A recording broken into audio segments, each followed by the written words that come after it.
As the world's largest airline, we have the luxury to be the most selective, and we have a much higher standard. Our standard is still our standard. Our standards have not changed through all of this supply and demand. We are now in an era of the safest decade in the history of aviation. Most pilots don't understand what career opportunities are available in the world of aviation. They're making career decisions based on advice from friends or posts on internet forums, meaning they are taking huge risks with their livelihood without having all the details. This podcast was created to help you understand the aviation industry so you can find your dream job. Let's get ready for Pushback. Here's your host and my dad, Nick Fialka. Hey, pilot, welcome back to Ready for Pushback. I'm Nick Fialka. I am thankful that you are here. I'm thankful that you are part of my little community. And today I'm revisiting a guest. His name is Cory Glenn. And if that name seems familiar to you, he is the director of hiring at American Airlines. We met at the NGPA convention, the National Gate Pilots Association, and I actually love going out to all the conventions, but the biggest draw for me to go to this convention was the fact that Cory and I have been trying to sit down and talk for months. And I was trying to fly out to Fort Worth. I was trying to find time, and he was trying to find time. And there are a lot of things going on in 2024. You know that. All it takes is one look on the old internets, and you know there's so much stuff going on. And he wants to get the information out. He wants you to know so that you can be a better informed candidate, that you are ready for your interview. And the best way to get ready for that interview is to join up with my Spitfire team. That's why we do this, so that you know that this is your spot to make it happen. I love talking to Cory. He's one of the most articulate people in this entire industry. He should be the CEO of the company, honestly. If Robert Isom's listening, dude, Cory's an unbelievable asset. He's so articulate. He carries a story. He's compelling. He's compassionate. He's a straight shooter. Like, he is a no kidding kind of guy. And that's absolutely what I love. Last year when I did an interview with him, tens of thousands of downloads of that one episode. Why? Because American Airlines is a destination. It's a place for you to set up your shop. He talks to me all the time, and so do the interviewers, about the fact that people bring up this show and they talk about it in the interviews because they're just trying to let you know, like, I'm doing the research, I'm doing the work, I'm putting the reps in so that I can be ready for the interview. And you can, and they want to hire you. There's a lot of bad news stories going on right now in the world of aviation. But I'll tell you what, American Airlines is a good news story. And if you want to go fly there, you'll be well served to listen to this show, to listen to what Cory has to say. Listen deep. Cory talks in parables. Like, Cory talks, there are layers to what he says. And so as you listen, and I did this last year, I said the same thing, because he talks with a depth that very few people talk. And so you need to listen to his words and through his words and try to discover the deeper meaning of what he's really saying. The guy's nuts. It's just so cool. So, man, I love this interview. Such a great conversation. I'm thankful for Cory. I'm thankful he took the time. Listen, if you work for NGPA, my apologies to the gentleman that was waiting for us to leave. The entire convention had shut down. And the guy that was in charge of getting all the doors closed and locked, Cory and I were interviewing. And I mean, we interviewed for a long, long time. And this guy came in, and you'll probably hear the doors open when he walks in, and he's ready to go. He's got stuff to do. There's a lot on his plate. And so special thanks for him, whoever he was, for his patience and his generosity to let us get this interview. It's a special time. So I appreciate you guys. Write me a review. This is your time. You're here on my show. Write me a review on Apple Podcasts. I do the work for you. Do a little work for me. We'll high five. I'll keep making good episodes, putting out that content that you guys want to hear. I appreciate it. So let's sit back, relax. Let's get ready for Pushback. Timothy P. Pope is a certified financial planner dedicated to guiding professional pilots through smart financial planning. Whether it's saving for retirement, investment management, a seamless military transition, or strategic tax planning, Tim is your trusted financial partner. Also, you can join Tim as he leads engaging discussions on personal finance and strategies for professional pilots on the brand new Pilot Money Podcast. Timothy P. Pope, helping professional pilots make the most out of life. All right, here we are. Cory Glenn, my friend. How are you, sir? I'm doing fantastic. How are you, Nick? I'm awesome. I'm so thankful that you took the time to spend the afternoon with me, because it is 5 o'clock now. We started at 4, just setting up, and now it's 5 o'clock, and you've been working all day. We're at the National Gay Pilots Association, and we are in the interview room. And behind this beautiful 777 from American Airlines. And thank you for letting me have this opportunity. Well, thanks for inviting me back, and it's refreshing. It is? Yeah. You were on my podcast last year, and that episode is the most downloaded episode. It's tens of thousands downloaded. And I just feel like it was very impactful. And you took really a risk. No hiring director had ever come on a podcast, been face to face with just answering questions straight on. So thank you for that. And also, do you feel like the experience, there was something of value for American from it? Do you see any response from it? Absolutely. And really, it just is an overall elevation of the industry. But certainly at American, I go to our new hire dinners frequently, and every time, 3 or 4 of the pilots that come forward in that class come up to me and go, you know what? I wasn't ready to apply yet. And I listened to the podcast, and it got me off the couch, got my application in, and I'm here because of you. And, as my role, I know I have a little bit of that impact, but I had no idea the amount of impact that would come out of that fateful morning last year at NGPA. Yeah, it really is. So one of the things I take away from it, I have had many conversations with people that have come up afterwards and just run into me either at an airport or wherever. And they say, thank you. I wasn't even considering American before that conversation. And so that's somebody's entire life that has changed because of that conversation. So that is I would say probably one of the top 5 most common phrases I've heard over the last year. Really? Yeah. I hadn't even considered American. I had no idea. I thought I was the only one that felt this way. And, those things are endearing that they feel comfortable to come forward and do that. And as I mentioned last year, and you and I discuss over time, but one of the big reasons why I got in this role, the reasons I do what I do, is because that lack of accessibility just a mere 4 or 5 years ago didn't exist. And it was so mysterious on how to get to where you wanted to go. And the misinformation was getting more prevalent than the truth. And it felt like the right thing to do. Yeah. And to the pilot that's listening to this show, I want you to hear the misinformation part. There is still so much misinformation out there. I try to tamp it down at all corners. And a lot of it, honestly, a lot of it comes from applications and how people fill out applications and how they want to answer questions. Very true. And so, listen, if you know somebody that's going down the path, I'm going to put a plug in for Spitfire because we try to listen very closely to what Cory and his team want and what every other airline is looking for, and to be honest and open about it. I want to dive in on that. What are some flakes of misinformation that you've been seeing? Fake news. Yeah, fake news. That's occurred to me in the last year, that fake news is so relevant and that it proliferates so much because it intertwines pieces of facts with a lot of unfactual information. And then you tie it together, and the context is completely different than the truth that goes with those facts.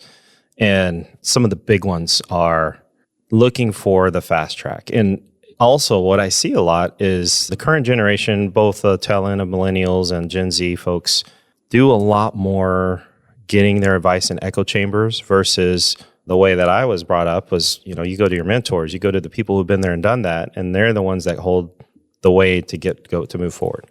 And there's probably a balance there because you don't want the old school, old hat way of doing things to be the only way. But there's some value in what's there. But the people who are in there making the decisions are certainly great mentors to listen to.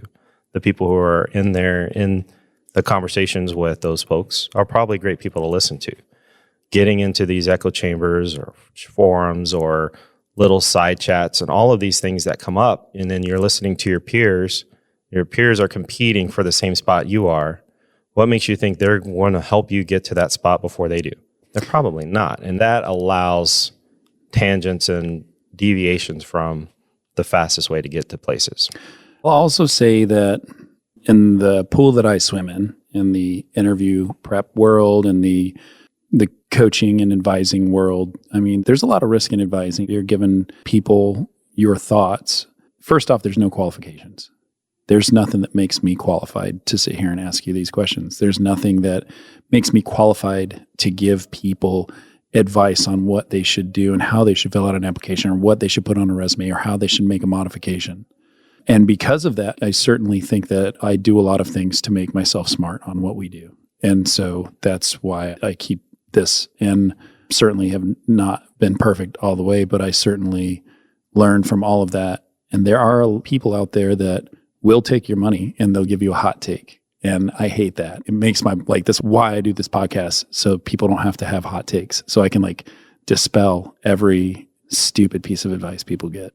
Yeah, one of the things that I respect about how you do this is that you come directly to the source and ask, hey, will you talk about these things? And that's a huge stepping stone for folks out there looking for opportunities. And we go to these events, we make ourselves accessible. We do our own Meet the Chiefs opportunity to allow direct access to the information. We do the same thing for our new captains. We present information to them so they have source data and not multiple iterations watered down and changed in the old kindergarten telephone game where the phrase at the end is not what it started out to be. You're getting it directly from the source. And that's what this is. And that being the case, for those that are looking for the opportunities, they need to go to things that are directly from the source. And there's no shortage. I would jump seated out here yesterday. And from my house to here, it was 4.5 hours in a plane in the jump seat. And I sat down, and the first thing the guy did, he turned around and was like, hey, got any good rumors?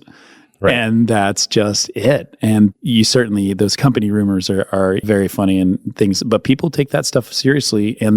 But it's even more dynamic when you were talking about trying to get a job to a major. And if you're at a regional or you are at some other organization like a ULCC or whatever, everybody's kind of got this little bit of rumor about whatever airline you're trying to get to, or you should do this thing or that thing. So a question I got today was a person that was applying to your company, and they were a military pilot and had not passed a military. It wasn't a check ride, but it was a pre-check. It was an Air Force thing. So you're Air Force, you certainly know what these things are, but it wasn't the final check ride, but he was not recommended, right, for the next thing and to get toward the check ride. And he said, hey, I was advised I don't need to have this on my application. And I said, well, I certainly don't speak Air Force, and I don't pretend to speak Air Force. But what I do know is that first thing is I'd rather have it on there and not need it. I'd rather have it on there and be able to talk to it and have a good news story about how I succeeded and how I'm better because of it. Right. And the tricky part is that guy had already gotten an invite. And I said, well, I certainly would handle it differently. I told him, I said, all you can do is decide whether you want to make the change or not. And then if you do decide to make the change, then you need to put it on an email and send it and talk to somebody first before you even show up and have to do a carpet dance. So that's what I said. We haven't talked about this yet. What's your take? What would you like to see? Yeah, that's a great question. And I'll tell you, my thought process on that has evolved a lot and gone from the freshman high school level of applying for the job. And when I applied here, I did that wrong, to now being the one that writes the doctrine on it, essentially, right? And especially on our application, any of the applications, there's not a really good way to be very explicit of what we're looking for. It should just be truthful and fully transparent of the hiccups and blemishes that you've had in your record. And I can tell you that there's not a magic number that says, oh, you've got 22 listed, you don't get a call, or you've got 6 listed, you don't get a call. But there is magic in the fact that, hey, I listed 2, and then now I remembered I had 5 more. And what happened in there that made you just all of a sudden remember? Because I remember explicitly every single thing that happened every time I had a bad ride. Of course. Whether it was a check ride or it was a syllabus ride or it was a precursor to going to a check ride. I remember every single one. I still think about bad landings. Yes, exactly. Yeah. I wonder if they think about me the same way. I remember that. And so it catches me off guard when someone says they can't remember or they forgot about it or it just slipped their thought process when they are intending to apply for a job. How I got this wrong, actually, through OBAP, I was fortunate enough to be blessed to do a 757 type rating scholarship. What? It was awesome, but it was at a time where UPS had a handful of pilots that were on furlough, so they weren't hiring. I got to go through the entire training process there. It was the old PC type check ride, not the AQP. So it was, when it got to the oral was 2 hours long and you had to get all of the limitations verbatim. I mean, it was very much like stand up in the Air Force. Yep. I know you Navy guys don't have to do that stand up stuff, but as long as you brought your surfboard and flip flops, you're good. That's right. But it was very much verbatim and you had to have it down. And I got confused. I'm really confused, but I had mental block on one question. I remember exactly what the question was. I remember what I said. I remember what the correct answer was. And so I failed the oral. And to me, I immediately went back. I did the check ride. The sim was flawless. So I did a great job in the sim. We came back. We did another oral. I got it right. And then no big deal. To me, at the time when I applied, that wasn't a check ride. That was an oral. And I got the type rating. Everything moved forward. It was inconsequential to what I was flying. So I didn't list it. When I got to the interview, I go, okay, well, there was this thing. Well, that is a failure. And fortunately, at the time, it was like, oh my gosh, equate the two. I didn't realize that's what this was. So I had to do a whole lot of explaining for a few weeks. It may have even put me off a month for my class and impacted the rest of my career for not just being straightforward and going, okay, this is what happened. Everybody has a hiccup. Some people have a lot. Some people don't have very many. But putting every single little thing on there, I can tell you 100%, we have not turned away someone because they gave us too much information through the whole process. And I've seen things as saw one about a month and a half ago, and the check ride failure was F-15 high aspect ride 2. What does that have to do with flying a 737? Right. Absolutely zilch. But the fact that was on there was like, okay, he's opened the entire book to us of who this person is.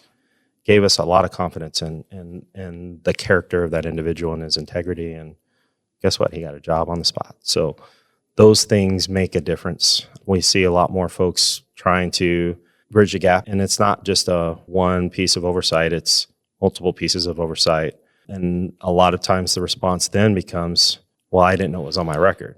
That's not the question. The question is, did it occur? In today's world, even the government, even the FAA has developed technology and records keeping, and our communication with the industry, with our industry partners is better than it's ever been. It is really easy for us to find those failures that even if you don't think they're in your FAA PREA record, we still find out about and we still recognize it. And if you are the kind of person that you would rather just sweep it under the carpet and hope nobody notices versus being straightforward and sharing that, that doesn't fit the kind of culture we're trying to build for our pilot group, because we're working in such a tight space and that ability to trust each other is paramount. That moves on in my mind to when you're sitting in the aircraft and something happens and you have to decide whether or not to fill out an ASAP, right? Like for the pilot that doesn't know, an ASAP opportunity is what I call it, right?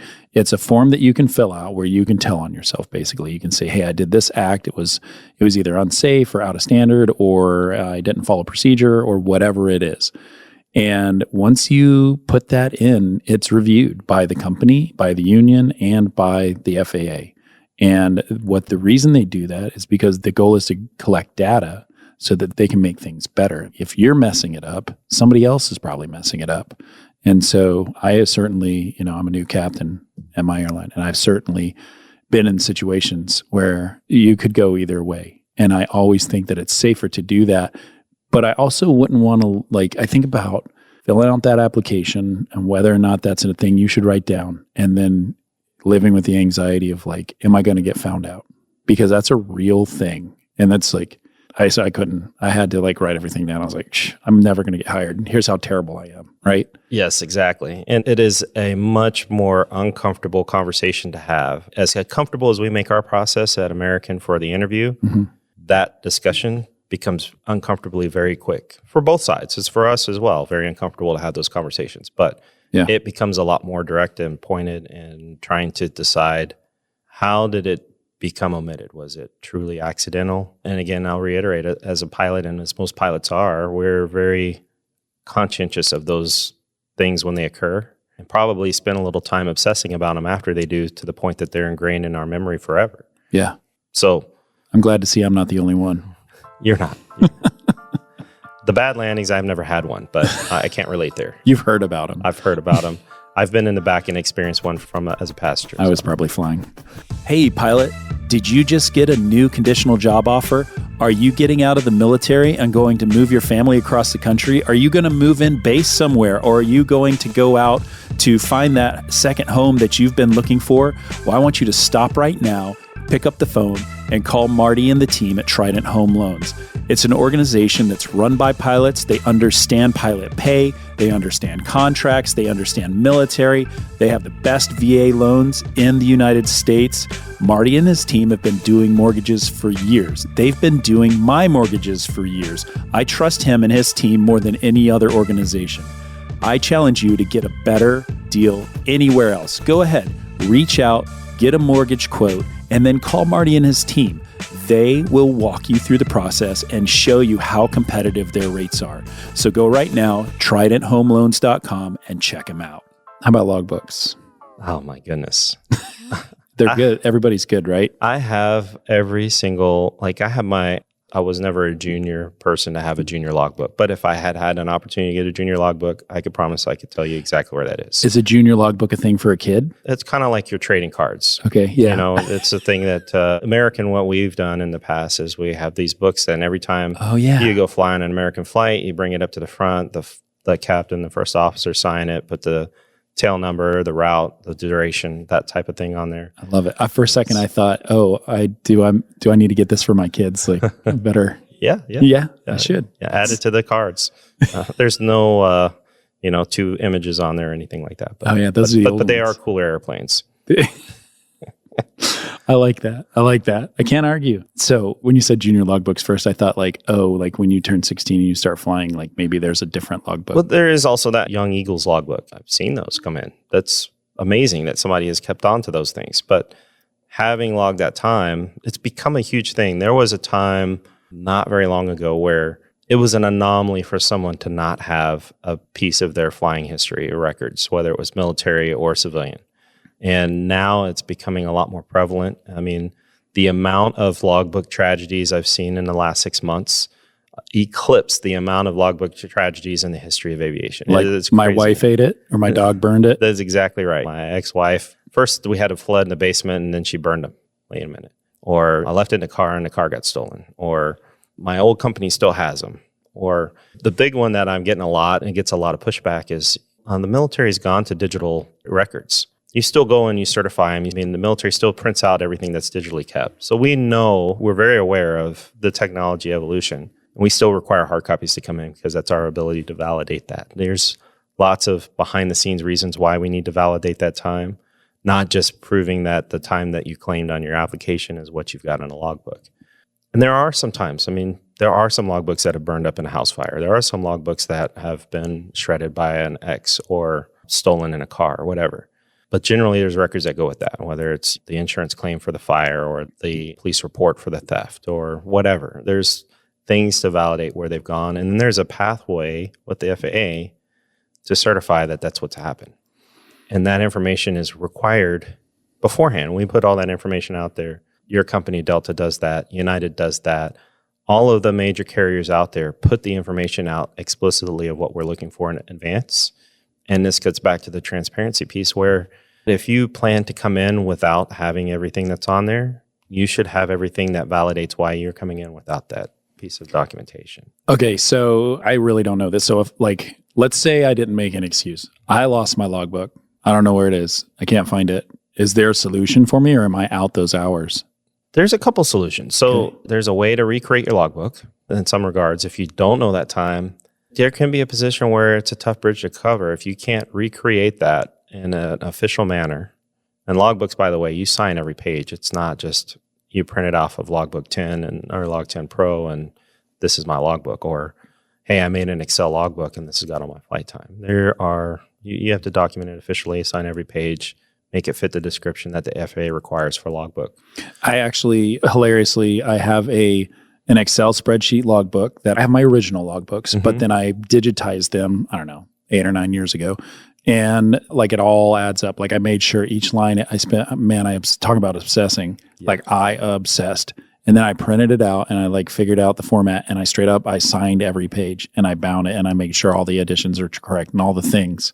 It saved my bacon at my interview. So I did the same thing, but what I also did is I brought in my old green page logbook for my private. I brought in my blue aviator logbook, even if it was incomplete, in addition to the nicely bound, printed, and hand-signed every page Log 10 Pro that I added all my flight time, tabulated, and identified all of the key aircraft switches, check rides, and all of that. Don't you wish you had those nice Navy logbooks? Aren't those nice? Oh, yeah. The blue books are beautiful. I tabbed. Like I straight up, like every milestone I could think of were tabbed, and there was like tabs everywhere on this thing. I can tell you our logbook reviewers love tabs. They love to see that you've taken the time to identify the critical steps that you've taken in your aviation career. Yeah. What's awesome is, especially on the civilian side, your failures are in there, your passes are in there, your solos, all of those things.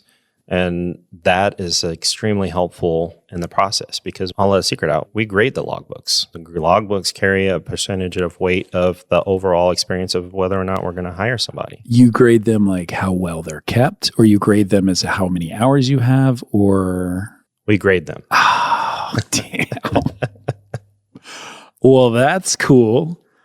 I love that. And I'm so interested now. I'm going to like start sniffing around logbook reviewers. So the effort is worth it. The effort is worth it. Yes, it absolutely is. Go 110% in every aspect of your interview. Right. Okay. I can deal with that. I'm not going to sleep tonight. I'm going to be thinking about this. That is so cool. Okay. So burning things like police reports, insurance reports, those are important, but you need to be able to substantiate your time. Exactly right. And there are ways, like I said, to recreate it. I think I'm so bad with acronyms now, transitioning through different careers and services, but I think it's SHARPS or something for the Navy. Yeah, that's right. AFMs for the Air Force, and all of these repositories for data exist to help rebuild those things. The Army has, I can't think of it off the top of my head, but they have one as well. I can tell you we're aware of all the events and tragedies that have affected records, the Great Fire in 1971, and all those things. We're aware of those things, and we can work through that. But probably your flight time, if you're listening to this and you're looking for a job, you probably didn't have any flight time in 1971 when the fire happened. So that's right. The Chicago fire. They didn't even have planes back then. Okay, sticking on logbooks for a second. If I'm getting too into the weeds, let me know. But I specifically got a call from somebody that was military asking about how to log PIC time and SIC time and like if-then statements. And so the first thing I want to go ahead and head off is if you are just barely at the minimums and you're trying to like split hairs to make your numbers work, it's not going to be good in the interview. I'm just going to go ahead and like pony that up. But can you just talk to how to manage that? Yeah, it's real difficult coming from mostly mobility in the Air Force. There's a lot of ways. I mean, and you've got primary time, secondary time, other time. You've got all of these different ways that you acquire your time and log it and divide it on the 781. You do all these different things to calculate what's your real PIC time. Just be honest and straightforward. We really value it as pilot and command time, not primary time. So aircraft commander time, instructor pilot time, time that you're actually the person who's signing for the airplane, or time that you're actually flying in the left seat and you're the end decision maker for that mission. That's really what we're looking for PIC. How about special crew time? Do you know that? Yeah.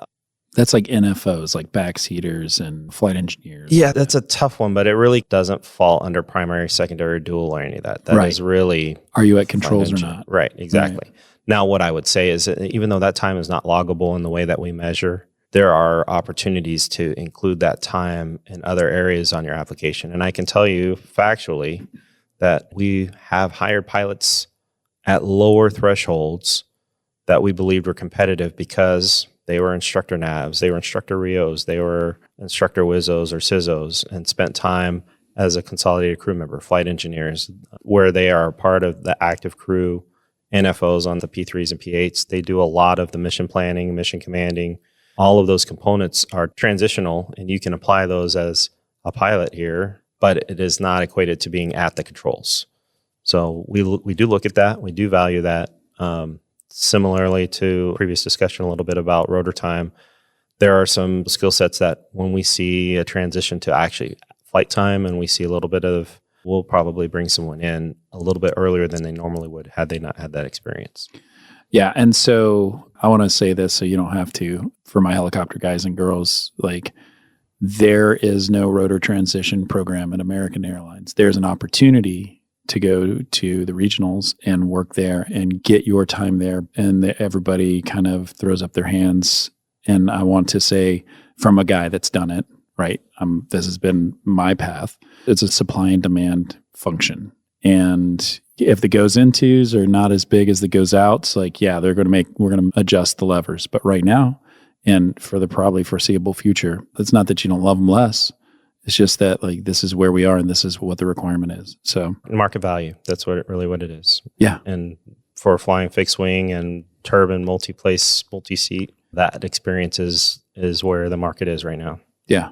Roses cost more on Valentine's Day. Yeah. Yeah. All right. They're cheap today, though. They're cheap today. It's the day after. It's the 15th. So I better send some to my wife. She doesn't listen to the show, so don't worry. Don't tell her, guys. All right. So we talked about that, logbook, tragedies, and all. Do you think, let's talk about last year. We haven't even talked about last year. We just like right into like the problems. Yeah. Sorry. I don't know. Was it okay? Did you reach your number? Oh, yeah. Yeah. So we hired we put into training 2,161 pilots. Most that we've ever done in a year, and did it very well. We've done some new things. We've expanded and changed our processes a bit. We're working with other divisions within the company and have worked together to make such a productive number and feel really good about what each one of those numbers represents. All 2,161 pilots are hands down easily to define the best pilots that were in the pool. How was the training?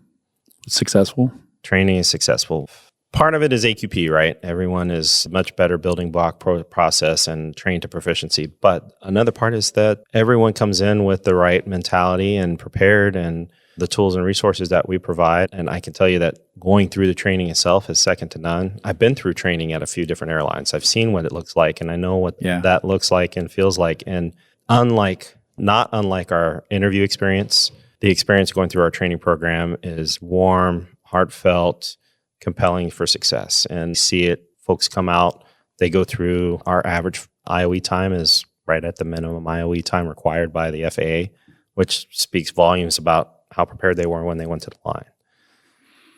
I had a guy today come up to me and he said, we were working on, he had an interview with one of your people, and he was working on his why American. And, the first time he went through it, it was like a little robotic. And I kind of, for those of you watching me, like you can see me kind of roll my eyes slightly. And I don't mean to do that. What I mean to say is that it's hard to find something authentic and real that hasn't been said before.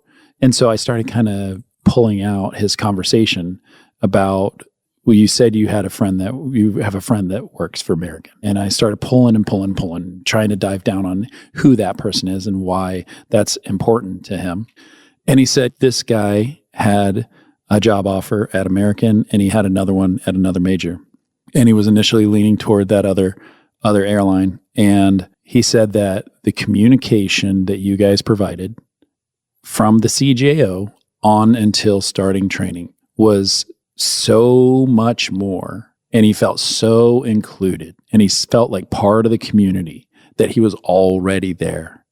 And that was the thing that made him like, I can't not go there. And so good job. Thank you. We obviously pour a lot into that, and it has to do with interpersonal relationships and having people do the process, not process to the process. And that's one thing we do really well. We've, like I mentioned before, other parts of the company are involved in that process as well. And we've gotten better and better and have focused more and more on trying to do that. It's just like your recent upgrade as a captain. It's sometimes really easy to sit back and go, all right, we're on a maintenance delay. They took the logbook. It's going to be an hour. Let's sit up here and watch the game on our phones. Or you can get up, walk back to the forward galley, grab the phone and say, hey, look, folks, we want to go as quickly as you do. We're all about getting you where you want to go on time. Having that conversation face-to-face with folks and sharing that information, and the feedback you get is automatically gives you the worth and value in you making that extra step. It's really easy to not do that. And just part of the ethos of American, I mean, caring for people on life's journey, that is at the core of that, and trying to take care of that journey from where they are to where they're going to, whether it be as a passenger, whether it be as an employee or a candidate. We try to emphasize that through the process and bring them along. I wish that I could do like a podcast that pilots would listen to, like all pilots would listen to, where I could just talk about serving the person that's sitting there, your mom and your grandma and your grandfather, right? Yeah. I just had that the other day. I had a maintenance delay. We were pushing back, and the ramper says, hey, sir, there's something leaking out of the wing. And I said, okay, well, it's not raining. Why don't you just stop the push and call me? I said, what do you think it is? He's like, it looks like a liquid. I said, all right, great. Thanks. Thank you so much.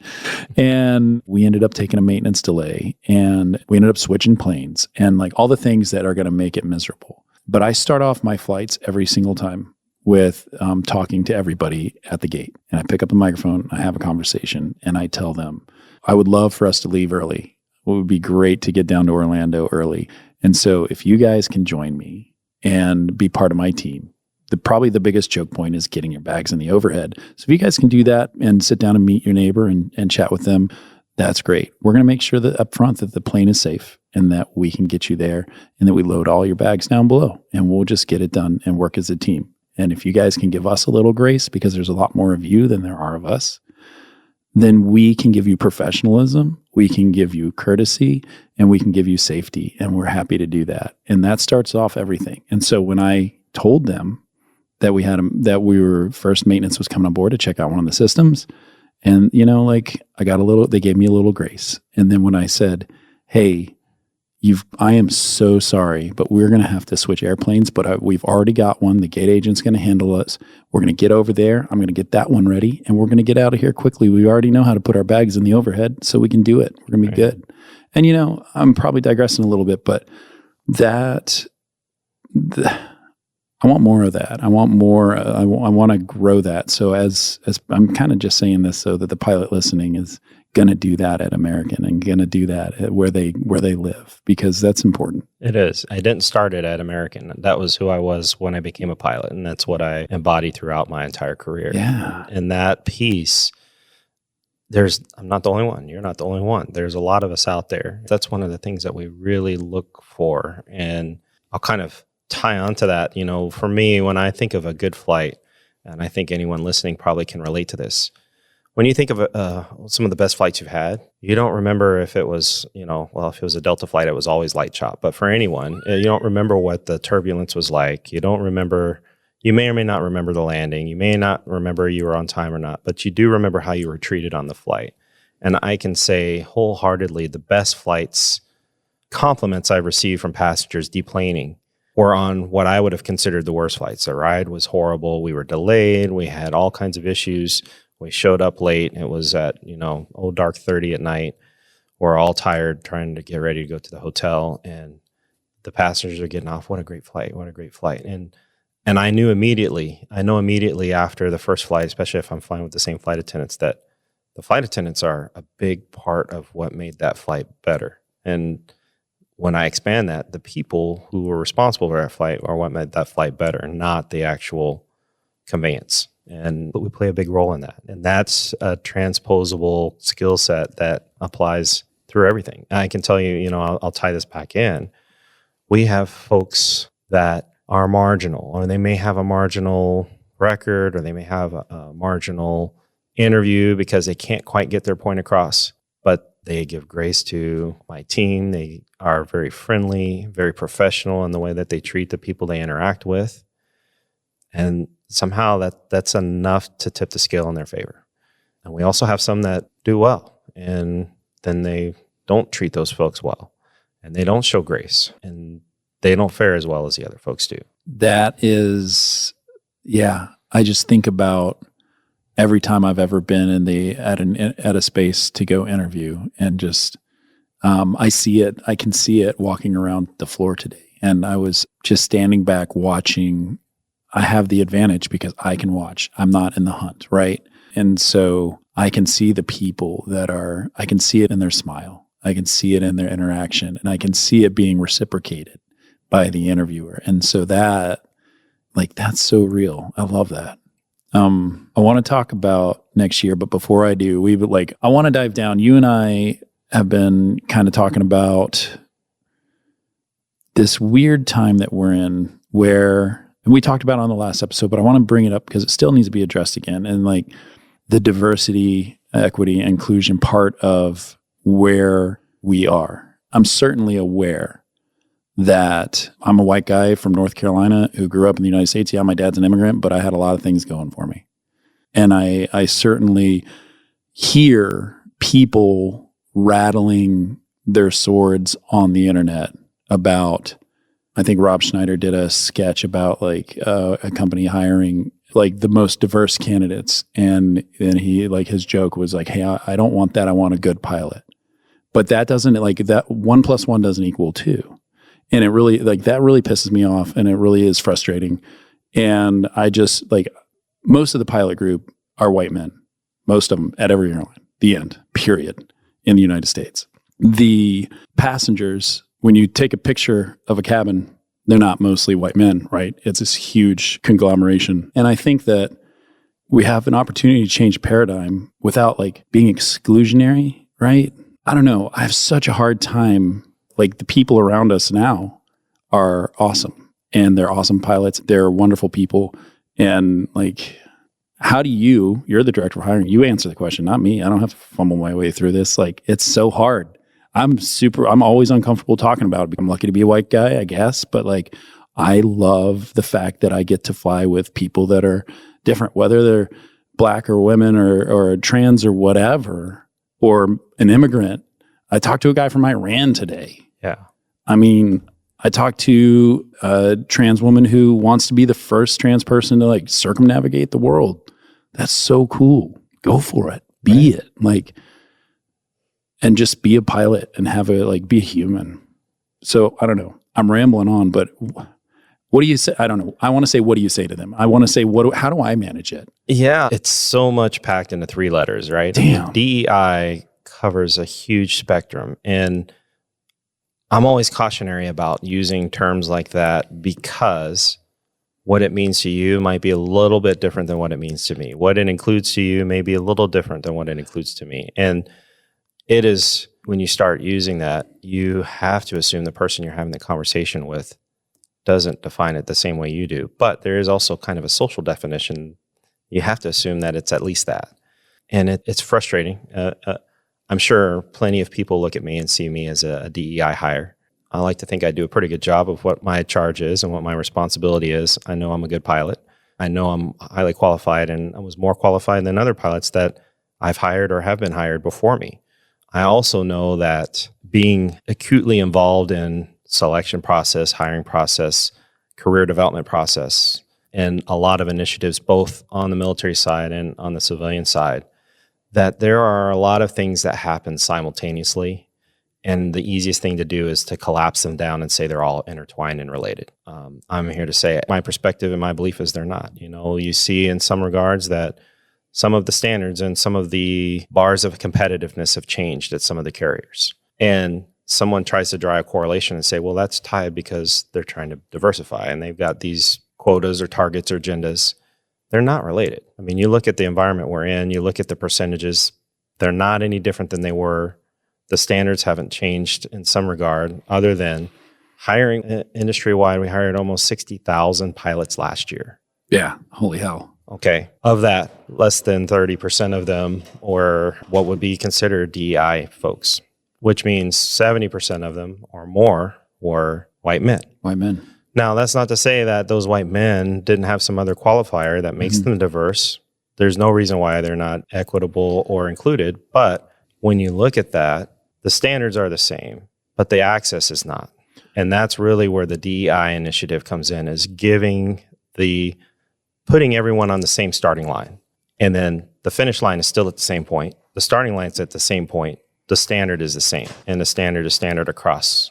And it's a tough thing to discuss. It's a tough thing to really unpack because there are so many triggers in there and everyone has 4 or 5 triggers that are tied in there. And as soon as you get that trigger, you immediately feel compelled to respond and say, yeah, but.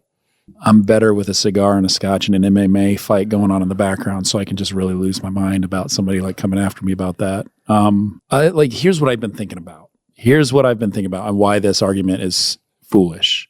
Because to get hired at a major airline, you have to have 1,500 hours. You have to have an ATP, and you have to be a United States citizen. Those are kind of the big ones you have to have just to kind of minimally qualify. Am I missing any big thing? First class medical. That's first class medical. Okay. Rewind the tape and you start off in flight school. Everybody starts off in the same damn flight school, whether it's the military or whether it's Embry-Riddle or a university of whatever. You're going to start at that school and you're going to bang out hours and you're going to get instruction and you're going to pass or you're going to fail based on some instructor. And that instructor is going to fly with a large percentage of the people there, right? And so you have these people that started at the same point, that went through and had all the check rides the same amount and passed all the same damn check rides. Right. And then it doesn't matter how they smelled, how they looked. It might matter how they smell. But I mean, really, all that shit is done. All that is done. And here you are with your hours. And you're standing there like you're just there's a long line of the people that have got all the hours, that have done all the check rides, that have accomplished that and had the medical and have the green card or whatever the U.S. citizen thing is. And there they are. And now they have to prove that they are built of the material that is what American Airlines is looking for, right? And so by the time you get here, by the time you get to any airline, whether it's a regional or a ULCC or what, or a 135 carrier, whatever, you have to prove that you can fly the dang thing safely. And that's it. Right. That's all you have to prove. Right. It doesn't matter. All that other shit, is not a thing. And so anybody that says, oh, my airline's lowering their standards to whatever, your airline's trying to have enough pilots to survive. You were trying to make money for the shareholders so that you can get the paycheck that your union has negotiated. It is a supply and demand issue. That is literally what's happening. And there's no nefarious puppet master in the background. No. And I can tell you, number one, I am not afraid to say I'm proud of the diverse candidates we've hired. We've hired a tremendous amount in the last 5 years. We've also hired 5,000 pilots in the last 5 years. That's unbelievable amount of people.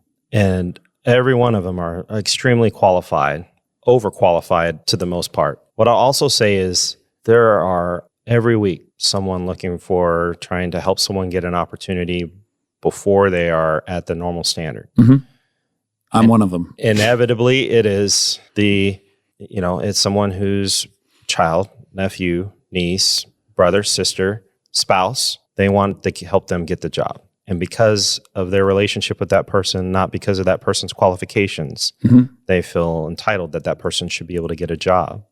I have 5 kids, and I think about that and how that's going to go down if they ever want to be pilots. I think about that. You have some folks on the other side of the spectrum too. They hold their family to a higher standard. You're not going to do this until you at least do this. The children of the standard drive, you've got to learn to drive a stick before you get a car. My kids have. That's my listen, my 11-year-old, my 10-year-old, and my 8-year-old can all shift the 5-speed. Nice. So I'm proud. There you go. But you're right. I'm sorry to digress. With that, I'm leaving out a group of people. And that's the people that are 23 and 24 and 25. It doesn't matter what. And so what do you say to this 64-year-old captain that's this kid didn't have to earn it, or this kid didn't have to do whatever? What do you say to them? It depends on the 64-year-old captain. I've found that a majority of them then have the audacity to say, I've been with American Airlines for 42 years.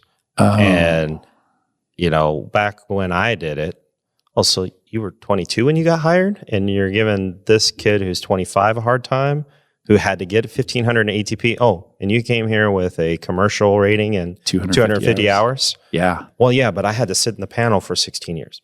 Right. But the entry changed. It's a higher standard, not a lower standard. We are now in an era of the safest decade in the history of aviation.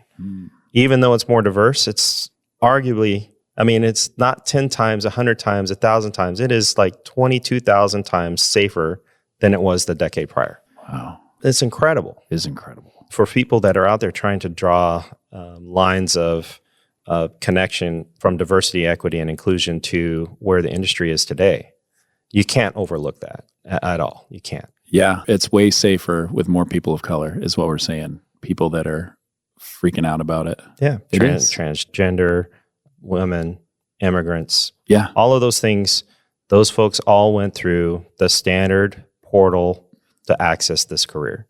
They all met the same qualifications as a minimum. As the world's largest airline, we have the luxury to be the most selective, and we have a much higher standard, and we hold every single person that we hire to that higher standard. And they now I'm starting to think about that 1,500 hours and how, thank God for the military for me. There's no way. I don't know how you come up with that kind of money to go and push yourself and neglect everything in your life to while the other people that you grew up with are getting jobs in business and stuff like that, and you're banging it out as a flight instructor because you just have this dream, which may or may not work out, and your timing might be awful. Right. It is. There are some tremendous challenges out there, and it would be nice if we take the time to really learn the individual stories that are out there. And there's a bigger story there, and what those individuals have overcome to be where they're at than the fact that they are here now. I love it. All right. What are you going to do this year? We're in 2020. We're at the first hiring convention. We're at the National Gay Pilot Association. You brought a ton of, this is way bigger than it was last year. It is. Yeah. It's impressive. They are expanding. I can't imagine the other groups aren't going to do the same thing. Even with some of the carriers out there announcing a little bit of a drawdown. We were in a record year by far last year across the industry. So even when we talk about cutting back the numbers at any of the airlines in the industry wide, you look at the number of pilot opportunities this year still eclipse almost any other year, especially any other year pre-COVID. And so this is still tremendous opportunity, and it's probably relatively temporary because it's going to inflate again towards the end of the decade. It's going to stay steady state at 1,000 plus a year at the big three for at least the next 6 or 7 years. So that's a lot of great opportunity. Man, that's a lot of great opportunity. Unless we do single pilot and we're all screwed. Yeah. I don't think that's coming. I don't think so either. I think even if the aircraft's capable of it, how many times have you auto-landed that aircraft that you fly? I did 2 in one day. And how many have you done total? 2 in one day. Yeah, see. And 1 on OE. But it was VFR. I was a little bit terrified. I was like, I can't believe I'm doing this. Yeah. Okay, 2161 was your number last year. Right. What's the target this year? We're still working it. It's getting fine-tuned, but we're still on track for 10,000 over the course of 5 years. Okay. So we hired just 2161 last year, 1850 the year before. So we're still got almost 5,800 or so that we need to hire in the next 3 years. Okay. I won't push you on that. If I had the number, I'd share it with you. I just don't have it yet. Yeah. Hey, pilot. Does your pilot uniform make a short flight feel like a transcon slog? Flight uniforms have reinvented aviation shirts with 3D stretch, stain repellents, and no wrinkles. These shirts are just plain comfortable and ready for takeoff right out of your rollerboard. Flight Uniform is trusted by more than 25,000 pilots, and their flagship flight shirt has over 1,500 5-star reviews. I've worn every pilot shirt out there, and if you know me, you know I only wear flight uniforms.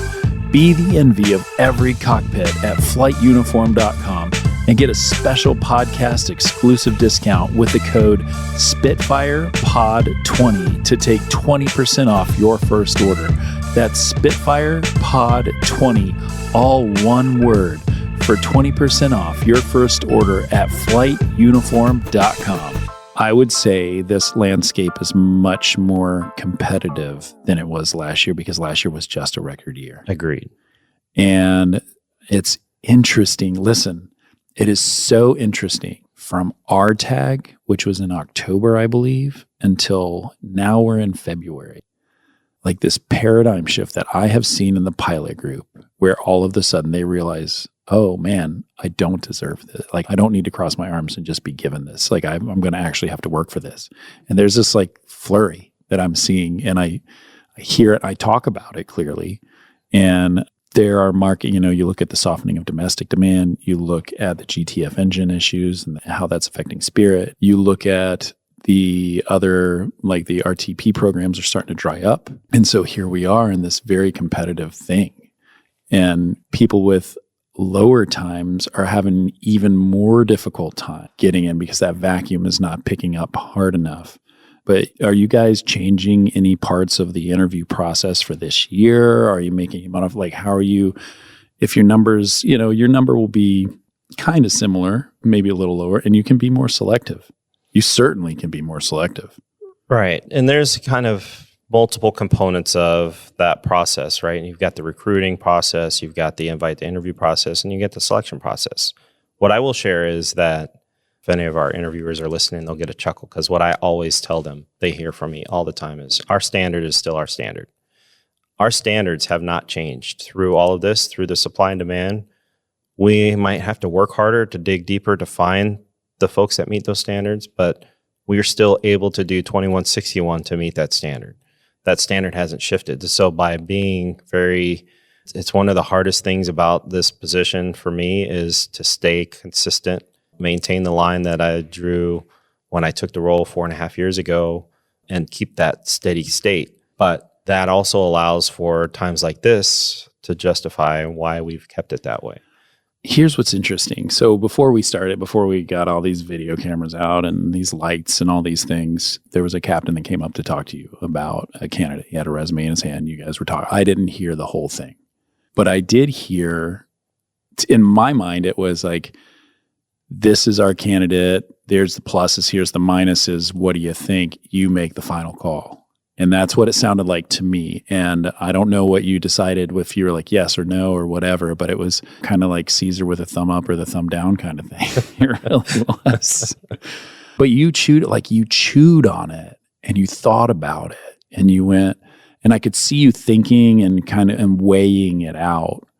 Man, that is so much authority. And that was so much, there's so much to that I think is, I'm glad I don't have to do it. I don't want to tell somebody no, but I do love the joy of welcoming people in. I don't know. Talk to me a little bit about that. One, it would be so much easier if I had a QRH to make those calls with. Right. And run through it. But the standard is also a spectrum. And part of, kind of tying in a little bit of the diversity is you hire everyone at the same boxes checked. They have exactly this amount of total time, this amount of turbine time, this amount of PIC time, this amount of volunteer time, this kind of a degree. They're this age. Once you start dialing that in and being very specific, you lose that diversity of thought. You lose that opportunity to get different perspectives. And now you also create kind of a situational thing that creates these, I don't know what you would call them. I kind of look at them as like packets of pilots. And that's kind of the way things were, up until the last 4 or 5 years, where we would have these packets of pilots. And that's kind of how we are where we are right now, is we hire generationally. We didn't hire across a large spectrum to create that variety and that difference. And like you mentioned before, and I can't remember if it was offline or online, we were just talking about, being able to fly with someone that has a different background and experience and just that different mindset. They bring things that allow you to consider different perspectives. And when you consider and you decide to look at things from different perspectives, you have different things that become apparent in your field of view. And that gives you a lot more SA to make the right call in those situations and to do the right thing for the people around you than if you were unaware and you just took that single seat view of this is how they are and this is what I see. And so part of what you saw there was me evaluating, well, they're certainly in the spectrum. And the spectrum is three-dimensional. It's not a timeline. It is definitely three-dimensional. And in that dimension, that individual fell closer to the edge than the center. And so looking at that and trying to picture, okay, what can they bring to the table? They meet the requirements. These are the things that they meet the standard. They meet our competitive thresholds. What are the other components that they can add that would set them up for success? Because the other thing you know about me and that folks listening should know about me is I'm much more conservative and would love to see someone succeed than take the early opportunity and fail. When someone goes through the process, one, that feeling and getting knocked down, and, I've been through an interview that didn't turn out successfully in the past, and that took a few months to get over that negative inertia and to get the confidence back and to get back on track to say, okay, that moment didn't define me. I'm going to define me. And that's a tough thing to do, number one. Number two, it's another year before you get an opportunity. And for someone who's literally 1 or 2 months away from crossing that threshold, taking that 1 or 2 month early opportunity may derail you for a year versus 1 or 2 months. And so postponing that by that 1 or 2 months can generate a successful outcome. I wish you had Spitfire when you were doing your interview so you'd be successful. Yeah, I know that it didn't exist. Well, before we wrap up, what am I missing? What am I not asking? I want to give you an opportunity to have that conversation because this is for you and for the 777 and American Airlines and all the good things that you have. Yeah, you cover so much, not just now, but your entire year. You've done a lot of great work and touched on a lot of important things. And I think, it's amazing the amount of impact and the stronghold that Ready for Pushback has created in the industry that didn't exist a year and a half ago. I mean, that is now something that anyone out there should just take an opportunity to listen to this free, as you said last year, liquid gold. I'm not the only one laying it down there. It's you found a few minds and you're pulling and extracting that out and sharing the wealth. And I appreciate that. The big things out there are that we see the industry changes, right? I've had several difficult conversations with pilots that were with American that chose to go somewhere else.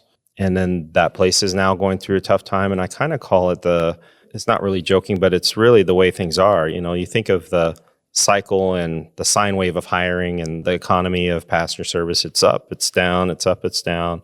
Pretty consistent if you draw that over time. And I think, if passenger service is a sine, then cargo must be the cosine, right? When we're up, they're down. When they're down, we're up. And we're just kind of an opposite frequency there. The consistent piece of that is never a bad idea to gain relevant experience that you can carry forward. And what I mean by that is there's two pieces. One, when I was coming to take an opportunity to become a major airline pilot, the number I was driven in my head is get your 1,000 hours turbine PIC before you apply anywhere. Yep. I mean, that was the golden rule.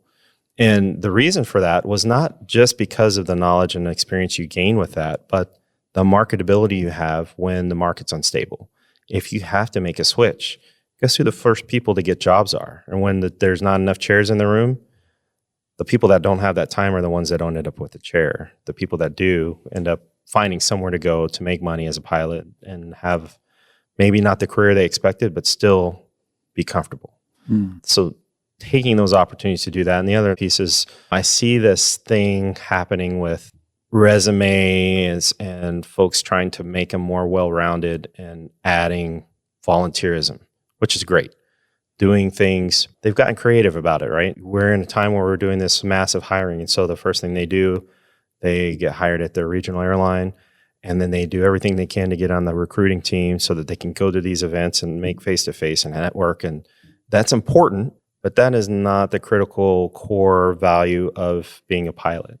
And I've shared this with some folks that I mentor, but I would not be successful in my role if I didn't have that core amount of time just being a pilot, just flying the line, getting to know the bidding system, getting to know how contracts work, getting to know what different pilots bring to the table, getting in bad situations, getting out of bad situations, having great landings, having landings that were always good, but not great.